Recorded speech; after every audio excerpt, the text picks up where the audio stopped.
Hello everyone, welcome back to my channel, and it's Mia. Well, doing this introduction seems so cringe. I don't know why, but I feel really cringe doing it every time. But not in Japanese or Korean, especially in English I feel so... I don't know why, but like it feels cringe. Well, welcome back.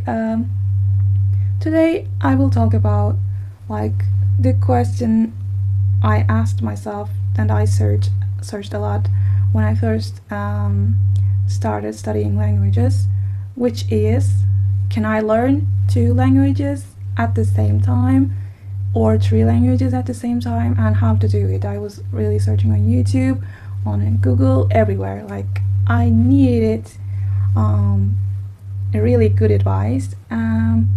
Well, I found some things, but I don't think I followed those advices, or I don't even remember if I followed any, but yeah. First advice was always not to find really similar, 2 similar languages, like syntax wise, semantics wise, but I went along and did it. Well, I started learning Korean right after Japanese, which was really an awful experience. Not awful in the sense of like, Korean is too difficult. Like, the feeling wasn't awful.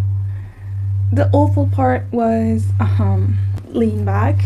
Yeah, the awful part was that they were too similar in sorry, they were too similar in a sentence structure, syntax, semantics, I don't know, wise. Like I used to start a sentence in Japanese and finish it in Korean. It happened a lot, and it happens a lot still. Like I talked about this in my first video that I talked like 5 languages, and in that video also I put Korean right after Japanese, I guess. And after like trying once or twice, I had to stop because every time I started to speak Korean, somehow Oh my well, I forgot what was I saying. Yeah, well, it wasn't an awful experience in the sense of like, oh my god, Korean is so difficult, I feel awful, I don't want to do it anymore. Oh, what is this? Not that kind of an experience. I cannot speak right now. Wow. Yeah, not that kind of an experience. It was more like, actually, at first I was really happy. I was like, oh my god, these languages are so similar. Yay! I'm gonna do it. I'm gonna be like advanced in a couple of months or something. Well, it didn't happen. I am still like close to inner like B2 intermediate. Like I don't think I am even upper intermediate in Korean. Well, while listening I can understand most of it, but when I try to speak I cannot do well. Yeah. Oh my god, yeah. I talked all over the place again. Yeah, it was an awful experience. It wasn't an experience like that. It was more like I was so happy they were going to be similar, and I was going to learn them at the same time. Similar words, similar grammar, similar sentence structure. Yeah, and then yeah, I saw it wasn't like that. I experienced it. Like I talked about this in the first video I took. Well, they were so similar that the sentence structure was so similar that I would start a sentence in Korean or Japanese, and let's say I start speaking in Japanese and end it in Korean. And most of the time, let's say I'm speaking Japanese, I kind of remember easier Korean words than the Japanese word I should be speaking, like I should be saying. There are many like Korean words somehow easier for my brain or for me.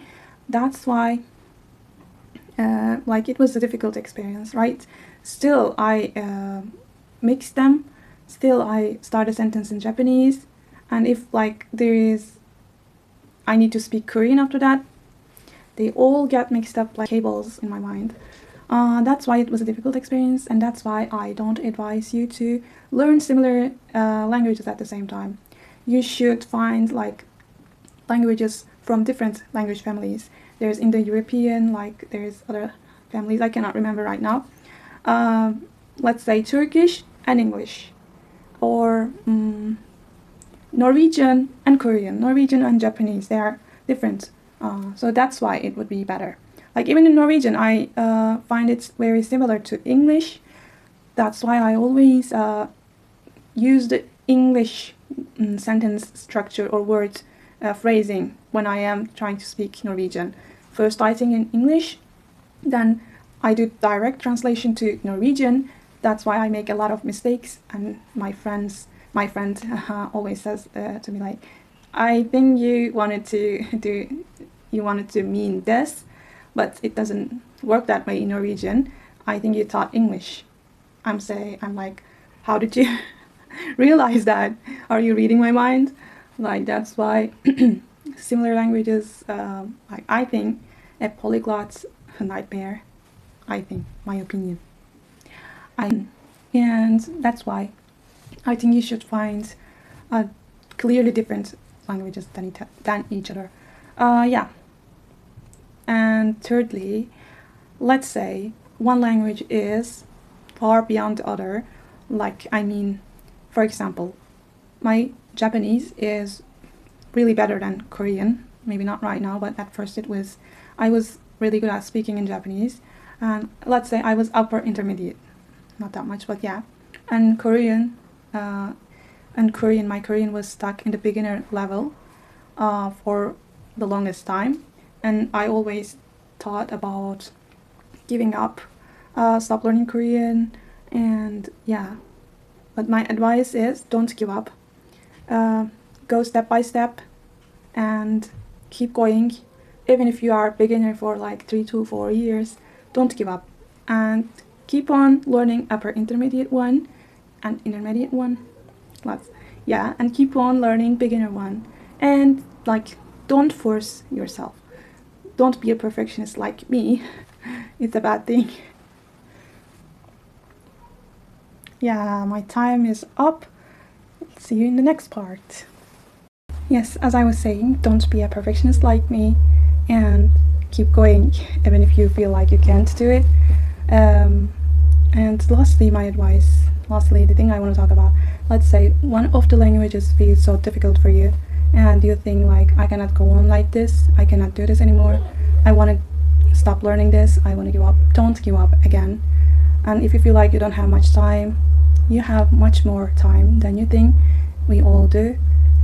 Yeah, don't give up. Go on step by step. Let's say that the grammar is too overwhelming for you, you find it so difficult and you want to like stop learning it altogether. Don't do it. I'm going to give an example from English. In English we have irregular and regular verbs. Let's say irregular verbs feels too difficult for you, just learn the regular ones.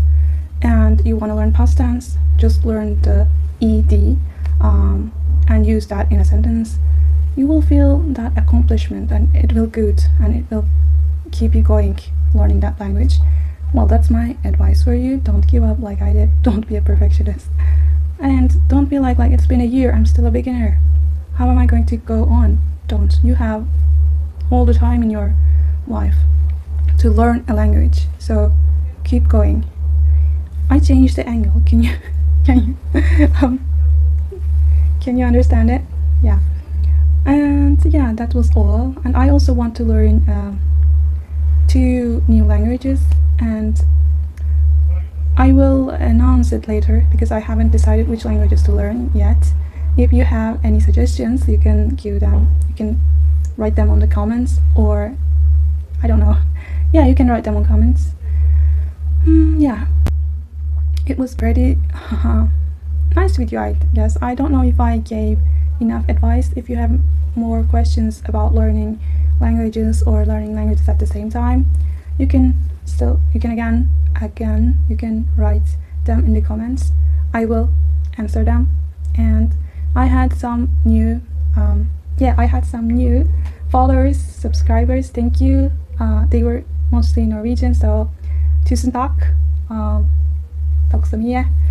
I am so happy, and I got some advices from Norwegian people about my Norwegian. I will try to keep it. I will try to do better in Norwegian. I guess my pitch accent was not really well. I'm sorry, I actually don't even know if I have an I know I have an accent, but it's hard to make it right. But I will try. I will do shadowing work, so I will try my best. Thank you. Yeah, and again, I am planning to learn 2 new languages. I have some languages in my mind, but I'm not sure yet. Yeah, I will announce it. And I guess that was all from me. Thank you for watching, and like till now.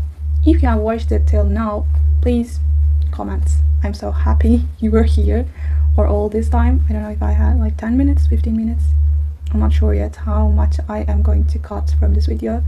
But yeah, thank you for watching, and thank you for subscribing to my new subscribers. Actually, after 100 subscribers, I can make a thanks video in all the languages I know. Yeah. I cannot say bye, I want to stay here. Well, I need to say bye, sorry. Bye.